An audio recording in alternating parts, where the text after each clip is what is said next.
Katika dunia ya siasa, kuna wanaopaza sauti, kuna wanaojitangaza na kuna wanaotafuta kuonekana, lakini pia kuna wale wanaotawala kimya kimya. Kimya lakini wana nguvu, kimya lakini wanaamua, kimya lakini dunia inatikisika kwa sababu yao. Leo tunafungua pazia la maisha ya mtu mmoja, mtu wa kivuli, mtu wa fumbo, mtu ambaye jina lake limekuwa sauti yenye nguvu ndani ya taifa la Irani, Mojtaba Khamenei. Hii ni Safanki TV, jina langu naitwa Ali Katalambula. Ungana nami kwenye safari hii ya simulizi inayomhusu kiongozi mkuu kabisa ndani ya taifa la Iran, Mojtaba Khamenei. Alizaliwa mwaka 1169 mjini Tehran. Si tu mtoto, bali mtoto wa historia. Mtoto wa nani?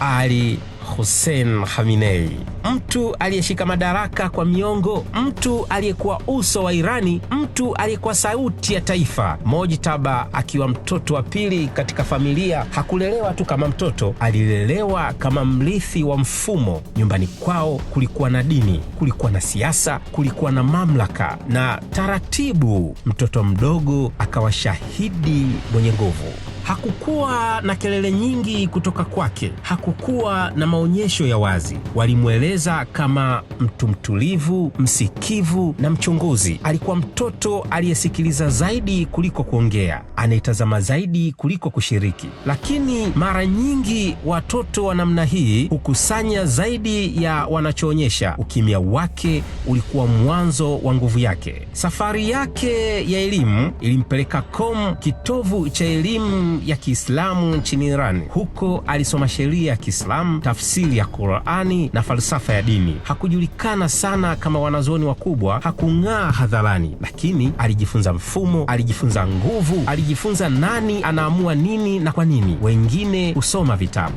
yeye alisoma mamlaka. Miaka ilipita na jina lake halikusikika sana hadharani, lakini alisikika wapi? Kwenye nyumba ya siri, kwenye maamuzi mazito, kwenye mifumo ya ndani ya dola. Alikuwa karibu na Islamic Revolution Guard Corps, jeshi lenye nguvu kuliko yote nchini Irani. Wengine walimuita Kingmaker, mtu wa ndani, nguvu isiyoonekana. Na hapo ndipo hadithi inaanza kuwa nzito. Mtu asiyeonekana akaanza kuwa na ushawishi mkubwa kuliko wanaoonekana.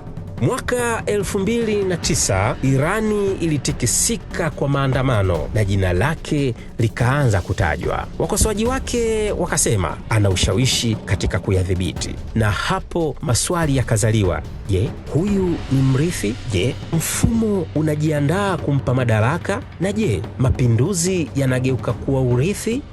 Takriri ya historia ikaanza kujirudia polepole. Mwaka 2026 mvutano wa kimataifa ukafika kilele. Irani katikati ya mgogoro mkubwa, halafu tukio moja likaja. Ali Hussein Khamenei akaondoka duniani. Nchi ikaingia kwenye sintofahamu. Nani angechukua nafasi? Ndipo likaingia baraza, Assembly of Experts, na walipochagua hawakuchagua jina jipya, hawakuchagua sura mpya, walichagua mtu aliyekuwa kimya muda wote, Mojtaba Khamenei. Hakukuwa na shangwe nyingi, hakukuwa na furaha ya wazi, kulikuwa na mshangao, tahadhari, hofu ya kimya, lakini ukweli ukabaki. Sasa yeye ndiye aliye juu ya wote, hata Masudi Pezeshkian yupo chini yake. Ni nani nje ya siasa? Mojtaba Khamenei ni mtu wa familia, ni mtu mwenye faragha, ni mtu wa mduara mdogo sana. Ana mke, ana watoto, lakini dunia haiwaoni. Hapendi spotlight, hapendi mahojiano, anaishi kama kivuli hata akiwa kileleni. Wanamweleza kama mtu mkimya, mkali, mwenye maamuzi, mwenye akili ya kupanga, mwaminifu kwa mfumo. Lakini pia hana uzoefu mkubwa hadharani, anahusishwa na mkono mgumu wa chuma. Ni mchanganyiko wa nguvu, ukimya na utata. Swali kubwa linaibuka sasa. Je, Mojtaba Khamenei ataendelea kushika dola madarakani? Lakini zipo sababu zinazoweza kumuweka madarakani. Msaada wa Islamic Revolution Guard Corps. Sababu ya pili ni udhibiti wa mfumo wa ndani, na sababu ya tatu ni urithi wa baba yake. Sababu pia zinazoweza kumuangusha zinatajwa kama upinzani wa ndani, shinikizo la kimataifa na mtazamo wa urithi wa kifalme. Hayo ni machache niliyobahatika kuyapata kuhusu Mojtaba Hussein Khamenei, kiongozi wa sasa wa taifa kubwa la Iran. Mimi ni Ali Katalambula na hii ni Safangi TV.